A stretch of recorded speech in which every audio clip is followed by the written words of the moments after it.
Do you have a game one starter? Yeah, Walker's going to start game one. Okay, so kind of the same setup. And do you have a game three starter for this series, or are Not you yet. waiting to hold Yeah, off on that? exactly. Dave, in the years past, Clayton has been asked to come out of the bullpen for a variety of different reasons. Do you see that scenario coming up in the next two rounds if you're able to advance? Well, I think that if he starts game two, it's game seven is would be regular rest. So I don't know. I think that right now we're just kind of more in the state of he's going to start game two, and we'll see where we go from there. Okay, thank you. Yep. Next question's from Alana Rizzo. Go ahead. Dave, you guys have been so solid in all of the games you have played so far this postseason, and I certainly understand that you take every opponent as a formidable one. But how do you make sure that there's no complacency or expectation because you haven't necessarily had that much adversity, I guess? Well, I think to the complacency question, when you're in the league championship series, I don't think that there'd be complacency. I think that we've been playing good baseball over the last month with the various types of opponents. And I think our guys do a very good job of just kind of really focusing on ourselves playing well while preparing for whatever opponent it is. How pleased are you with the way that you guys have maintained a very business-like mindset? And while you're celebrating the boxes that you check along the way, you can tell by listening to your players that they're not satisfied with what you've accomplished so far. Yeah, there's certainly a balance. You've got to enjoy the ride, the moment, the small victories, whether it be in a game or winning a baseball game. But our goal is very clear, and we have 8 more wins to do that. And it comes with staying focused and playing good baseball. So, every single player understands that. You know your opponent, obviously, in Atlanta. What makes them dangerous this year? I think that, you look at their offense. I think people speak to their offense initially. It's a very balanced offense. They can slug you. They're aggressive on the bases. They catch the baseball defensively, and they can pitch. And they got a strong bullpen. So they check a lot of boxes. It's going to be a fun series. Thanks, Dave. Yep. Next question's from Ken Gurnick. Go ahead.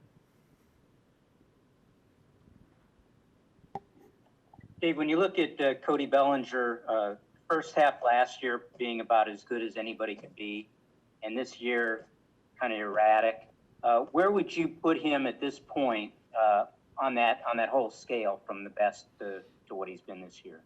I would say certainly that first half of the season, he was the best player in baseball, and the numbers spoke to that. And then he sort of got into a funk. I think that he's more I like where he's at right now. I think there's going to be more in there.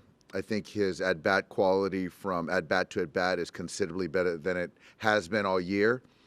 I think the defensive engagement is as good as it's been all year. So I expect Cody to continue to impact this next series. Great. Thank you. Yep. Next question's from Jorge Castillo. Go ahead. Dave, you mentioned you guys might have some kind of sim game. Just wondering what you guys have done or are going to be doing in these 3 days between yesterday, today, and tomorrow. Yeah, yesterday was just a day of pretty much a day of rest for most people. Some guys came in and got treatment. Some pitchers came in and played catch. Maybe some guys got a workout in. Nothing on the field. Today we're going to do batting practice per usual, and we're going to do a sim game, probably 4 to 5 innings. We're going to get Gonsolin to throw some innings against some hitters live. So guys will take at bat, and then tomorrow we're going to do more of the same. Do you anticipate using, 4 or 5 starters in a traditional role, like a traditional starter role, or will you guys maybe mix and match and do different things? I would say the traditional starter, but how we get there to games 3, 4, and 5, we might talk about. Do you anticipate any roster changes? We're going to talk through it. I think the one thing that we have to decide is Eddie Rios. He's getting better every day. with that groin injury. So he took some swings yesterday, ran about 75%. So I don't know how he is today. So we still have some time on that. And then we're going to continue to talk through a little bit more, maybe the bullpen. What do you think about the bullpen? Oh, we're just going to continue to make sure all the matchups make sense for us. And lastly, for me, you guys had Travis d'Arnaud last year, but for about 5 minutes. Just if you can recall, like what was the thinking there in acquiring him, and what did you guys see that made him, I guess someone who can kind of break out like this? Well, just a lot of his ability to control the strike zone. Bob Guerin had him in New York, raved about the character, the teammate perspective. And as far as the bat, just thought there was some upside. And so, we had him, and he worked with our hitting guys a little bit before we activated him, and just didn't make sense for our roster. And he went over to the Rays and really got an opportunity and flourished and carried it over to the Braves. So, yeah, he's a name to reckon with for sure. Thank you. Yep. Next question is from Bill Plunkett. Go ahead. Hey, Dave, when you say you don't know how you're going to get there for those game 3, 4, 5 starters, does that mean those guys are going to be available out of the bullpen in games 1 and 2 again? Yeah, I just don't think that it just makes sense for us to close optionality, in games 1 and 2 and 3 and 4. So I think that for us, we know 1 and 2, and I honestly don't know who 3, 4, and 5 are. So I think that until we need to answer that question, I'll feel good about it. But right now, I just don't feel the need. With the Braves offense, your lineup and theirs ranked 1, 2 in pretty much every category this year. When you break down their lineup, what do you see? Do you see similarities between the two? Yeah, I think that, they, number one is a slug. They hit everything, so I think that we got to execute, make good pitches. It's an aggressive offense. In the box, on the bases. There's a lot of young athleticism on both sides, and they also got the veteran guys that have been known to drive in runs on both sides. So it's very, very, they parallel one another pretty well.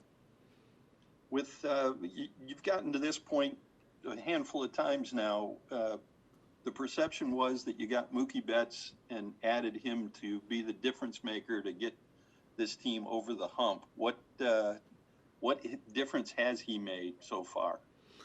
Well, Mookie's certainly a part of it, but it still takes right now this year 27 other guys still to do their part. I think to your question, he's really impacted on the hitting side as far as understanding the value of winning 90 feet.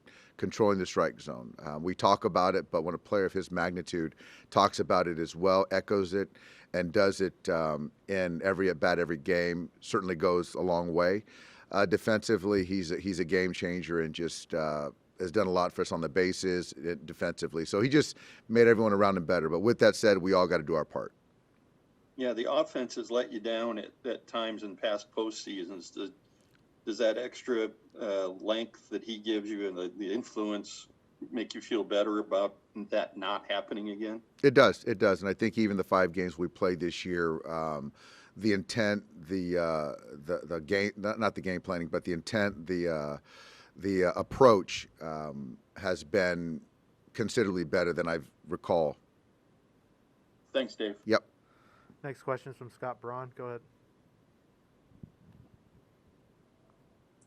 Hey, Doc. Congrats on making it to the next round. Had 2 things for you. First off, now that you've played here quite a bit, what's this ballpark like, and how much has it helped to get some games under your belt here in the regular season and playoffs, as the Braves have never played here before? It's actually starting to feel like home, which is sort of crazy. But the infield plays true. It's like Arizona, which we're used to that as far as the playing surface. There's some quirks in the outfield lines as far as the enclosures and things that kind of it can kick off the wall. And also the park plays big. So we've had the roof open, but it's still played pretty big. But it's a beautiful ballpark. It plays more to the pitcher, but there's a lot of outfield grass out there for base hits. And then secondly, I just wanted to ask you about, now you've got Acuna and Betts as the leadoff hitters for both sides. So how annoying Is it a dynamic kind of player like that with power and speed and everything else? I mean, you have one of your own, and also just wanted to run through why you think both of those players are so successful in the leadoff spot specifically. And I know, there's a little story to the background of Mookie in the 2 spot a bit and then finding home again leading off. Well, they both impact the game in every aspect, in the box, in the field, on the bases. They're both energizing players that players gravitate towards, fans gravitate towards. Having them at the top, taking potentially 5 at bats or getting the most at bats on your club, and kind of igniting, setting the tone. They both do that for their clubs. Yeah, and Brian over there has a guy in Ronald, and I have a guy in Mookie. So it's going to be fun. But there's a lot of other players that are going to have to play well for each team to win. Next question is from Mike DiGiovanna. Go ahead. Thanks. Hey, Dave.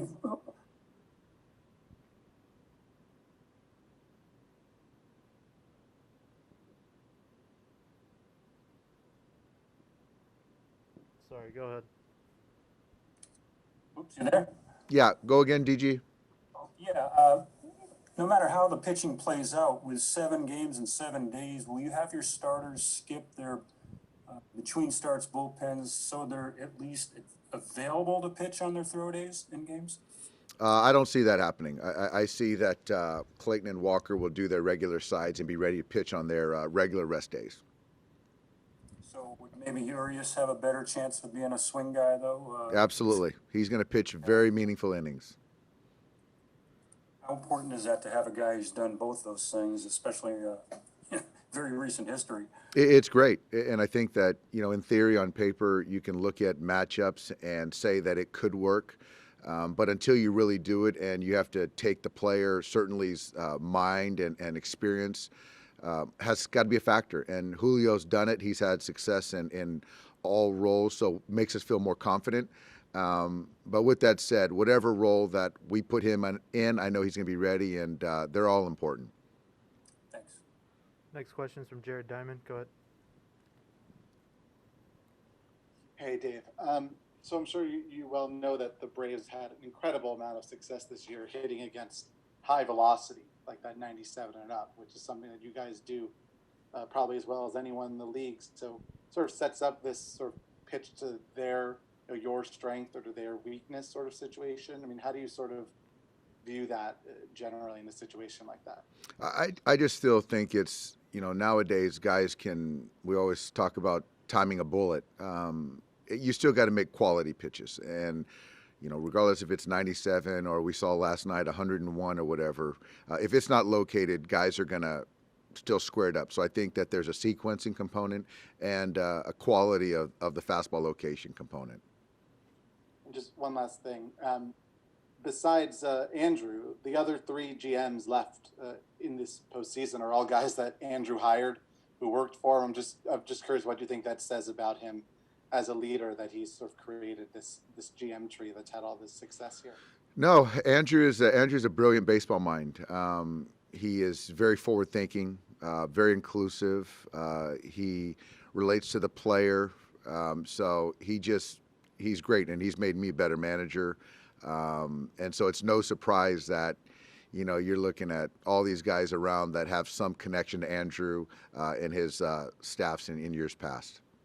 Next question is from Kerry Osborne. Go ahead. Dave, you've seen so much different pitching this year, from traditional starters to the other day nearly a dozen pitchers. What is it about the Braves staff that you have not seen this year? And also, what are the biggest challenges that staff presents you guys? Well, I think, Max Fried has really come on to be one of the elite pitchers in baseball. So we've seen him in the past a little bit. So I think that's one thing that is a big deal. Ian Anderson, we haven't seen him at all. I know it's really good velocity, so we just don't have a lot of familiarity with him. So I think their bullpen is a strength, and we're familiar with some of these guys, but then those guys collectively are very good and have been very successful. They just do a good job preventing runs. I mean, I think they've done it better than anybody this year in the postseason. So we've got our work cut out for us. Thanks, Dave. Next question is from Tyler Kepner. Go ahead. Yeah, Dave. You guys had a lot of starters last year who didn't return. Ryu and Bill and Maeda and Stripping, and your pitching got even better. How did you sort of fill those roles, and why were you guys comfortable moving on from some pretty good pitchers with staff that could be even better, I guess? Tyler, yeah, that's a great point. And to be able to move on from 3 All-Stars and to backfill with guys that we did, it's a credit to the organization. You're talking about Tony Gonsolin, who was an outfielder. You're talking about Dustin May, who's now 22, who are pitching meaningful innings. So you're talking about scouting, development, and a culture here that these guys can thrive. And now you're talking about Pryor and Connor McGinnis, Josh Bart, all these guys that are on the pitching side. So it's just, for me, I'm just very fortunate to be around, top to bottom, a very good organization where you can move on from superstars to then arguably get better. Yeah.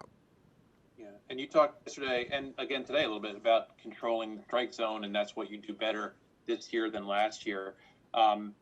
When you say that, controlling the strike zone, what exactly are you getting? And it's not just walks and home runs; it's getting the right pitch to hit and do damage on, right? Yeah, I mean it's really every pitch. I think that when you can trust running counts and making the opposition continue to make quality pitches, it's stressful. And when you can do that 1 through 9, you have a tendency to run pitch counts up, get in the bullpen, and then get a chance for a mistake to then promote slug. And if not, you take your base and create more stress. So, winning a 2-1 pitch turns into a 3-1 pitch instead of a 2-2 pitch, 2-1 chase. So that's what we're doing a very good job of. And, when we do that, I'll take us against anyone. Thank you. Next question is from Maria Torres. Go ahead. Hey, Dave, I just wanted to follow up on Darno. Obviously, you didn't get to work with him for long, but did you get the sense that getting that brief opportunity with you was important for him, given where he was in his career at that moment? I do.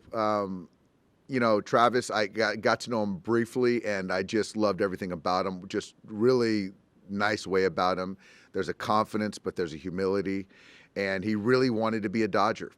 His family grew up being Dodger fans, and so he had that opportunity, although it was short-lived. But he had a chance to work with some of our hitting guys while he was with us for that brief time, and I think had an opportunity to clean some things up.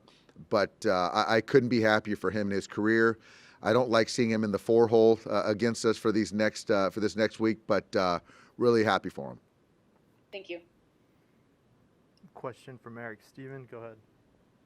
Dave, I know 5-game series and 7-game series is different, but with Dustin May last round, was the thought process with him trying to balance maybe having him impact 2 to 3 games rather than just one with maybe the same number of total innings? That's exactly our thought process, Eric. And you're also putting a guy that had never pitched, with 1 day's rest, so to not put him in harm's way in any way also played into that. So there's a balance between running a guy out there to get outs, but also taking care of them, but also maximizing performance in a particular series. So all that stuff came into our thought process, yes. Is that hard to sort of balance where, you see some of these teams that are using bullpen games because they're kind of out of starters, where you guys have 5 capable starters to not stick to that? Was that kind of a hard discussion? I wouldn't say hard. It's more of a discussion where you just try to optimize your talent, your arms, matchups potentially to get 27 outs. And however, we decide to do that, another team decides to do that. There's a lot that goes into it. But when you're talking about the options that we have, they're all pretty dang good. Thank you. Yeah. Next question is from Ron. Go ahead.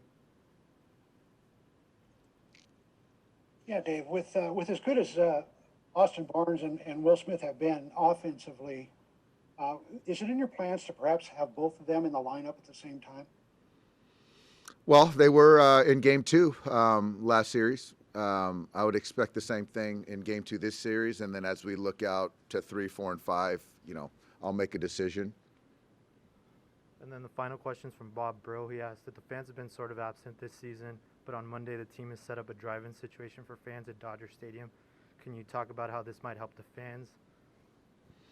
Yeah, I heard there is a drive-in situation at Dodger Stadium. I think it's fantastic. I think it's just, I guess this year, which is so unique to everyone, that it gives Dodger fans an opportunity to be together, instead of in their individual homes, watching us, rooting us on. So to kind of share the same space, I think will be very cool. I haven't been to a drive-in in a long time, but I don't know how it's going to play out as far as optics, but I assume that Stan and Lon are going to make it fantastic, and you're going to get your Dodger dogs. But I think the main thing is, people getting Dodger towels and being together, yelling and screaming for our club is kind of cool.